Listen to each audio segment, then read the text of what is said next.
非常感謝哈基琴駐林團 W 東3172以及哈基琴祈願團86796和哈基琴粉絲團的支持，非常感謝。Hello， 大家好，我是风清佑，今天给大家说一下这个關於賽季稱號的問題啊，大概每個賽季在什麼刻度是可以去衝這個賽季稱號的，以及這個衝賽季稱號需要注意的一些事項。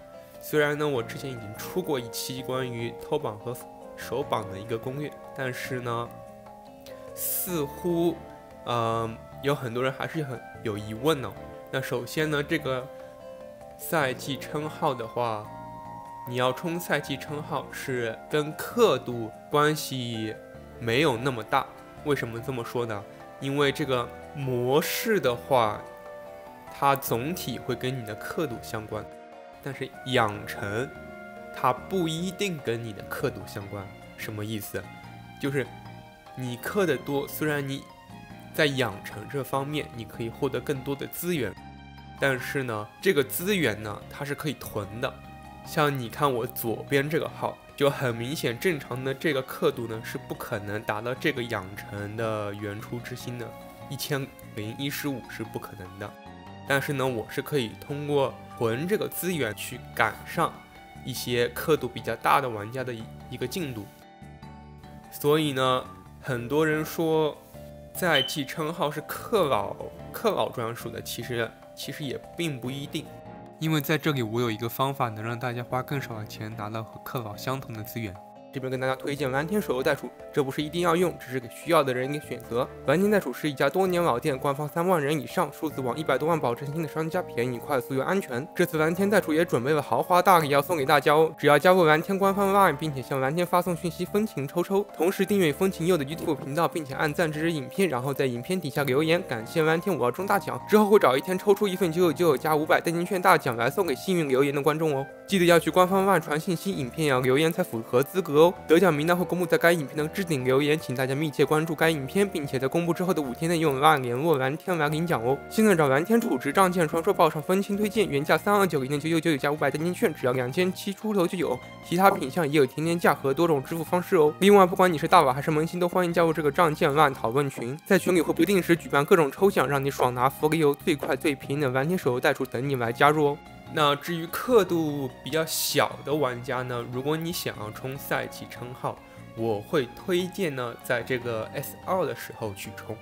S1 的時候，你可以看右邊這張圖 ，S1 的這個整體的這個評分吧，205，實際上是處於一個上的水平，不能說是很高很高，但是呢，已經超過中上了，已經到了上的水平了。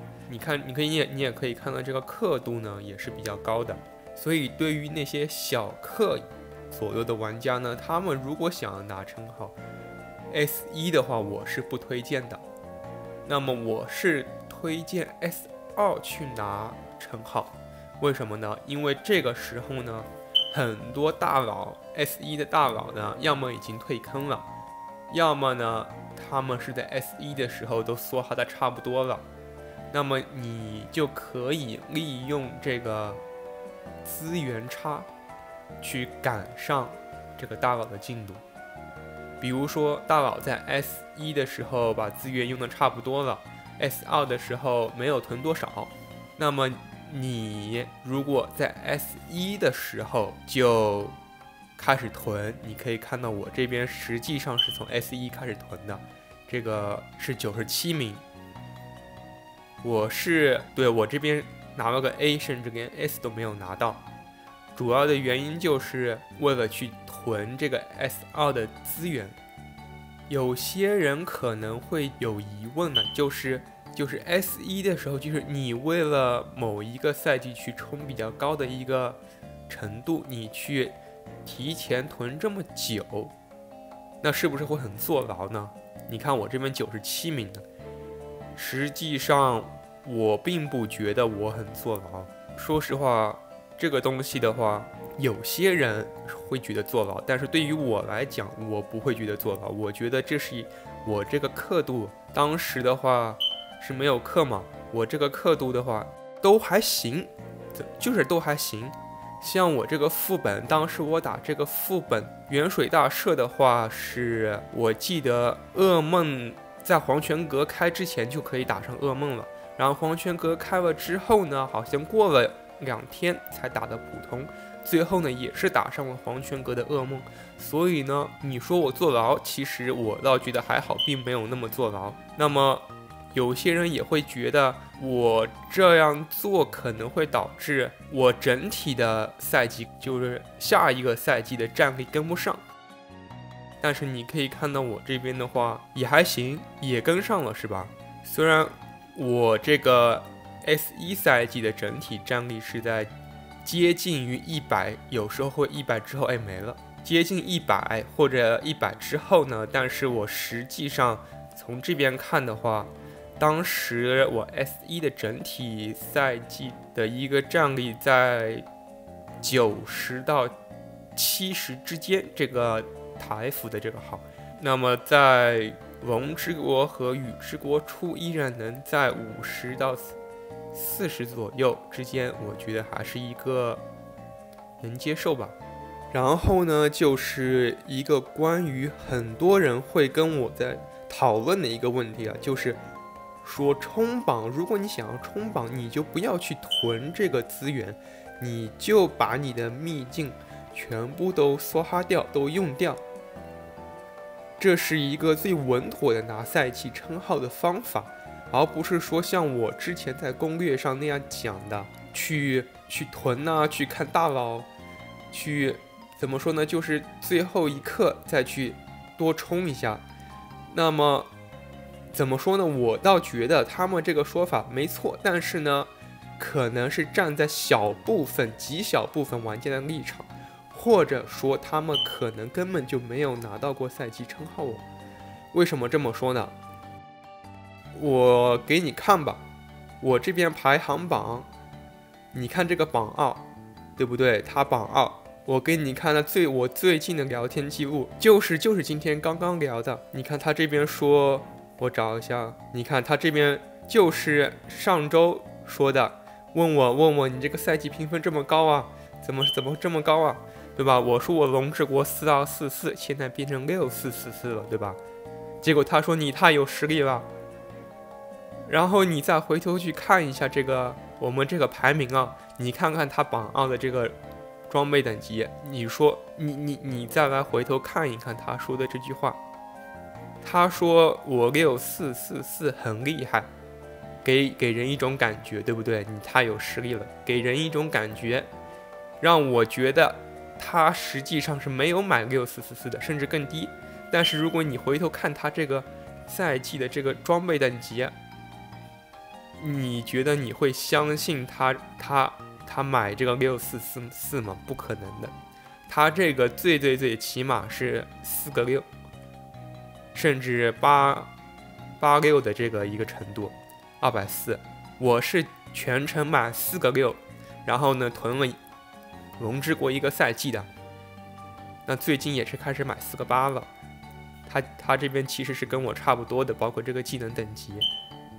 所以你說他沒囤，我是不相信的。像這個榜一在最一開始的時候，羽之國賽季剛出的時候，他的微信呢問我這個關於囤的初戀時的問題，因為我當時好像說漏了，說了個我羽之國出來的，剛進羽之國的时候囤了個1500次的初戀時秘境。然後他說哇你好厲害，他說什麼來着？他說1500次太誇張了，我怎麼可能囤這麼多呢？然後發了一個齜牙的一個表情。但是你回頭看看這個，他搞不好進羽之國囤的3000都不一定哦，都說不準。他這個技能呢比我整體高了10級，也就是80級的這個樣子。你說他裝備等級比我低？不可能的。為什麼我這麼確定呢？我們來看一看就知道了。看這個排行榜，看看這個榜一和榜2這一周到底挖了多少初戀石。我們來看一看，就是可以從這去看得出來。如果他們真的是不囤，每一次買完这個粗鏈石都用，他們肯定會出現在這個排行榜上的，對吧？你只要買一次，挖這個快捷開凿一次，你基本上就可以進榜了。這周你可以看到，甚至沒有出現在排行榜上。你說他們已經梭哈了嗎？對吧？我是不可能相信的。所以怎麼說呢？那麼為什麼我說這個要先留着，不梭哈那麼重要？另外一個原因就是你可以從中看到別的玩家的一個意圖。當然，同時呢，別的玩家也可以從你身上看到你想要的意圖。我打個比方，如果你知道一個玩家已經梭哈了，比如說這個榜2，如果他真的已經梭哈了，你看看他這個等級，你就知道我趕一趕是可以追得上的。我可能就多買一點，哪怕咬牙，比如說我想要這個榜2的稱號，我哪怕咬牙買個4個10。如果他沒有告訴你他這個瞞了一些信息，你就不知道他手上還有多少資源了。這個時候，如果你在賽季最後一天之前是梭哈的，讓他知道了，因為我剛剛說可以從排行榜上可以看出来你到底有沒有梭哈的嘛，对吧？可以看得出来。如果让他知道了你手上其實是沒有秘境的，那麼你幾乎是不可能拿到你想要的這個稱號的。比如說我想要第2名，那幾乎就是沒有任何可能的了，因為他完全知道你到底有多少的這個能耐，他可能最後一天再稍微把自己為下個賽季囤的一些資源再稍微用掉一點，立馬你就追不上，你想追都追不上，這個是個很大的問題。還有包括第4名的這個玩家，你就看他這個所有的技能等級，你可以大致猜到他會買多少的秘境，對不对？你已經可以大致猜到了。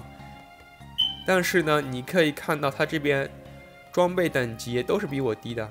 然後你再回想一下剛剛這個排行榜，也沒有出現這個榜4的這個名字。所以呢，實際上你別看好像我已經第5名了，有些東西呢，其實大家手裡的資源有多少都是不知道的。那麼你問我大佬囤不囤資源，那是必定會囤的，我可以這麼說，必定會囤的。你可以回想一下你剛剛進龍之國的時候和進雨之國前7天的时候，大佬的裝備等級基本上进了龙之国不到2-3天，大佬的這種武件裝備全部都是130級了。還有進雨之國可能不到3天，大佬全身武件裝備都160級了，對不對？去拿這個寶石的這個加成。所以呢，如果你跟我說大佬是不囤資源的，我是压根就不相信的。相反，排行等级、排行榜评分越高的玩家，他越有可能囤的越多。因為這些玩家他是一定会想要在賽季初一開始的時候去立馬去把這個裝備提升上去，去增加這個寶石嵌囊的這個位置。這就意味着，如果你想要，比如說我是第5名，我想要拿前3，我就可以利用他們為下一個賽季囤資源的這麼一個心理活動吧，這麼一個行為，去打一個資源差吧。因為他們因為想要立馬在新賽季初的時候去提升這麼多的裝備等級，你是要囤很多資源的。這些資源呢，本來是應該放在赛季評分上面的。那麼如果他们把這些資源都囤給下個賽季了，我就可以利用他們這個賽季囤的這些資源差，去在最後幾個小時給它衝上去。那如果如果你是梭哈了，或者你是在赛季前幾天、赛季末前幾天，你全部用掉。